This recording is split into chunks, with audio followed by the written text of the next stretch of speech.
오늘 읽었던 말씀은요, 14절부터 마지막 말씀까지는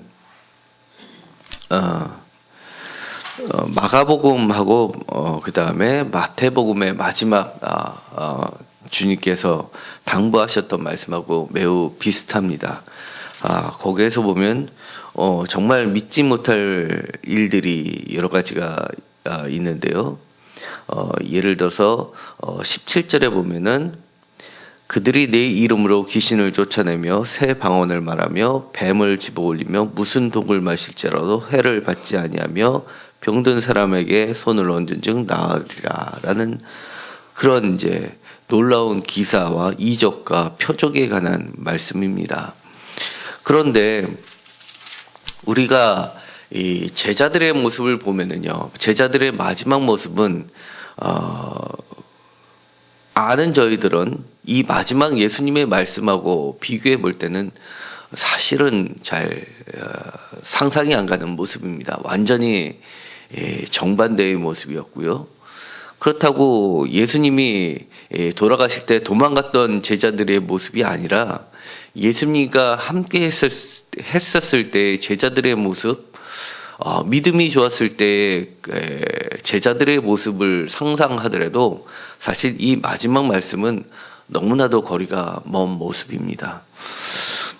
차라리 예수님의 모습이 이랬다라고 하면은 그래 맞아 그래 그랬지 주님은 그랬어. 그런데 나는으로 돌아간다 그러면 다시 원점으로 돌아가는 것과 같은 생각이 듭니다.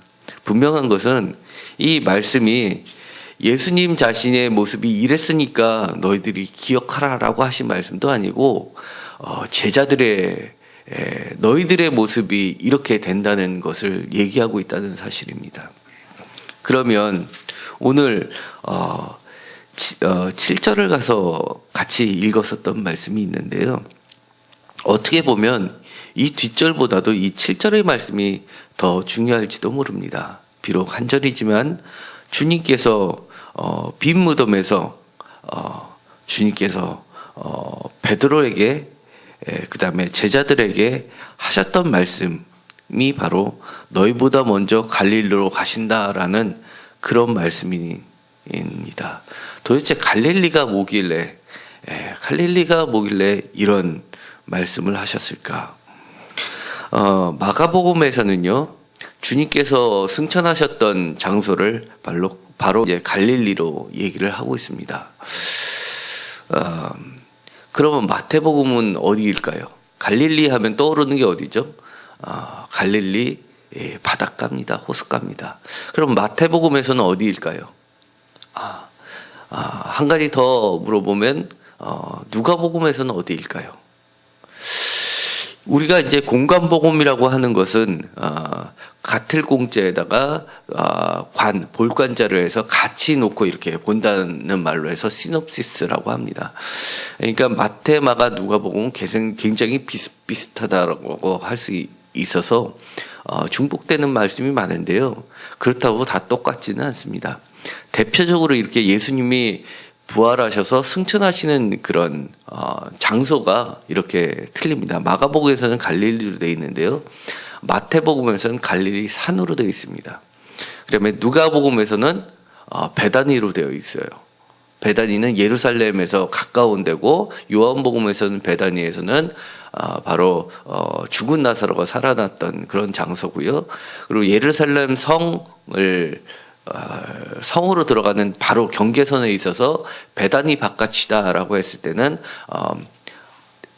예루살렘 성 바깥을 얘기하고요. 거기에는 우리가 알던 그 무화과 나무의 저주가 생각나는 것입니다. 왜냐하면 베다니라는 말이 무화과 나무 집, 우리나라로 치면 예를 들어서 배나무 집, 이렇게 유명한 사과나무 집, 이렇게 얘기하는 것처럼 아주 상징적인 곳이죠. 그러면 요한복음에서도 예루살렘이 되겠습니다. 왜 이렇게 다를까요? 그런데 왜 마가복음에서는 굳이 갈릴리라고 했을까요? 이것은 굉장히 궁금증을 자아나게 합니다. 알면 알수록. 왜냐하면 예수님께서 부활하셔가지고 오늘 읽었었던 말씀 바로 전에 보면요, 12절에 보면 예수께서 다른 모양으로 그들에게 나타나시고 이렇게 되는 거 보면요, 마치 모양이 굉장히 변하는 모습으로 나타나십니다. 신령한 몸으로라고 정의를 할 수가 있는데요. 이 누가복음에서는 제자들이 예수님을 만나봤는데도 불구하고 알아보지 못하는 모습. 이거 마가복음에서는 이게 다른 모양으로 얘기를 하고 있고요.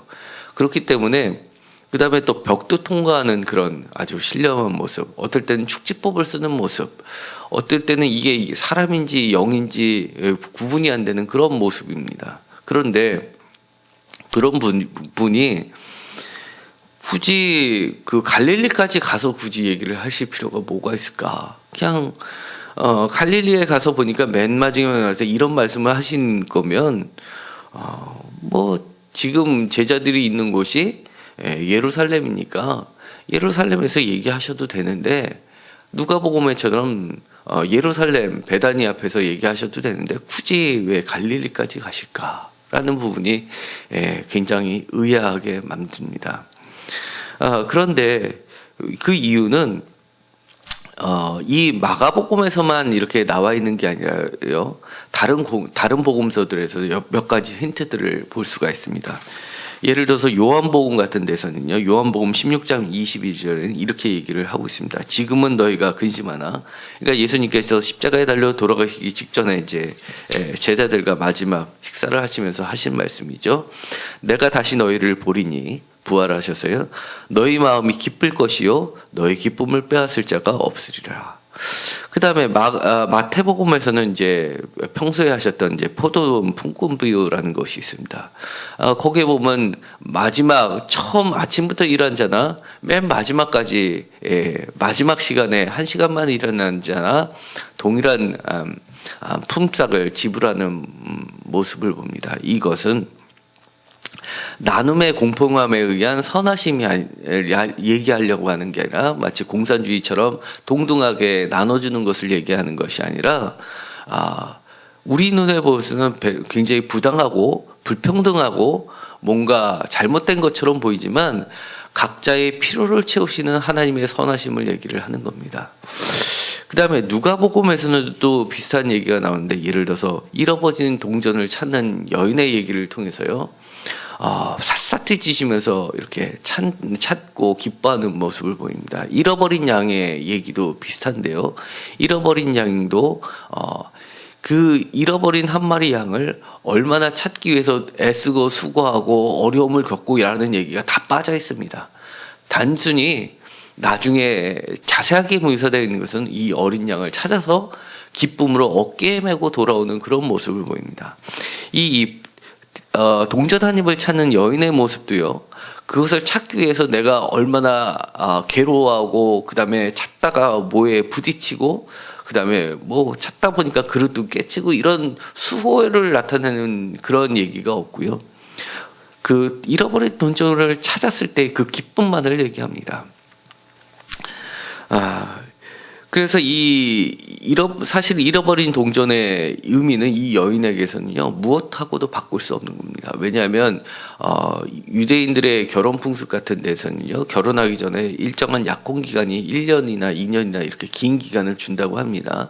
그래서 약혼을 하면서 정원을 하면서 징표로서 주는데, 여인 같은 데에서는 남자들이 이렇게 동전을 10개 정도 묶인 이런 거를 준다고 합니다. 그 중에서 만약에 이 여인이 한 동전을 잃어버렸다 그러면, 줄이 끊어져서 한 동전을 잃어버렸다 그러면 마치 내 사랑하는 여인 남편이 될 사람에 대한 어떤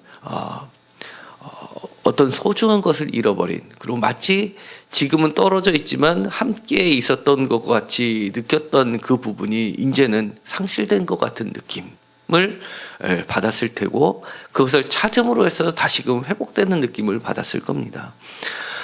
그 비유에서는 지금까지 얘기해서는 요한복음이나 그 다음에 누가복음이나 마태복음 다 동일하게 그들의 피로를 잃어버렸던 것을 다시금 회복되면서 갖게 되는 비교할 수 없는 기쁨을 얘기하고 있는데요.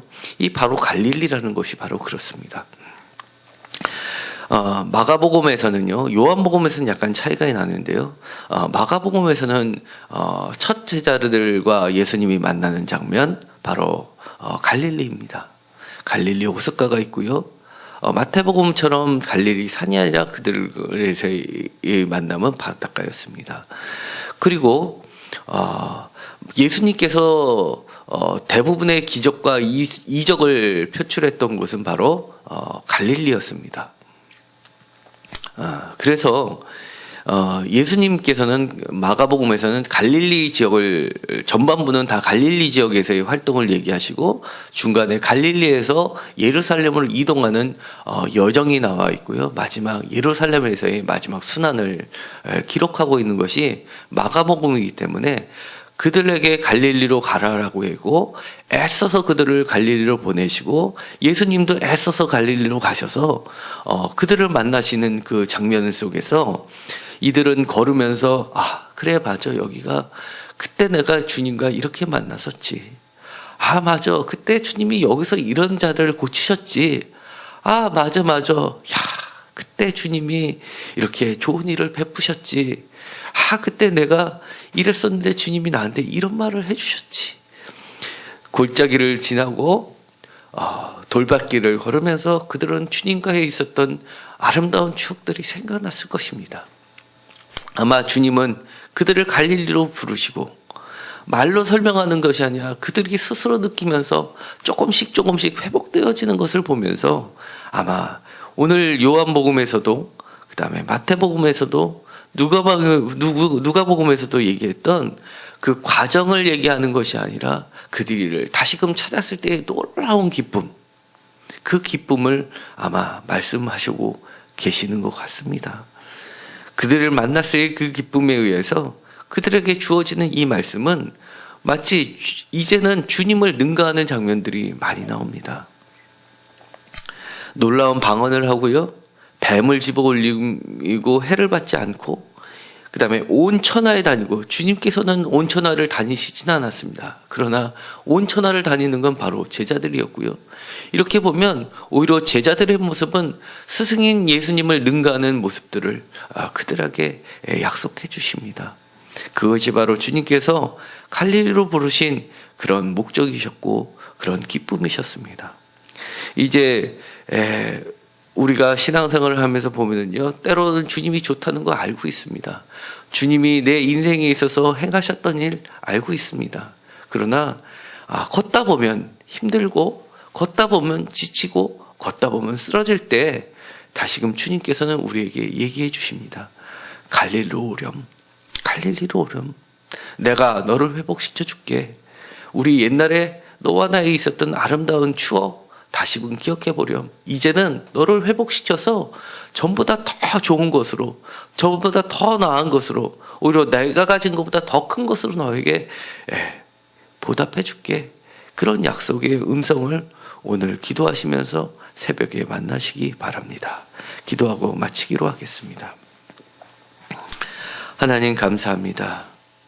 주님께서 돌아가시고 다시금 일어나셔서 제자들에게 하셨던 말씀, 너희보다 먼저 갈릴리로 가신다. 갈릴리에서 너희와 만나신다라는 말씀이셨습니다. 이제 만나고 보니 전의 근심은 다 사라지고 전부 다 배가 되는 놀라운 기쁨의 말씀을 해주셨습니다. 우리가 때로는 살면서 인생의 무게에 지쳐서 쓰러질 때가 너무 많습니다. 비록 주님을 만났었던 아름다운 추억도 있지만 지금은 너무나 지쳐 힘들 때가 많습니다. 다시금 저희들을 회복시켜 주시옵시고 전보다 더 놀라운 은혜로 갑절로 채워 주시옵소서. 주님이 하셨던 것보다 더 귀한 일을 저에게 맡겨주시고 능력도 주신다고 약속하셨으니 우리 삶 가운데서 그런 놀라운 기적들을 체험할 수 있도록 인도하여 주옵소서. 예수님의 이름으로 기도드렸습니다. 아멘.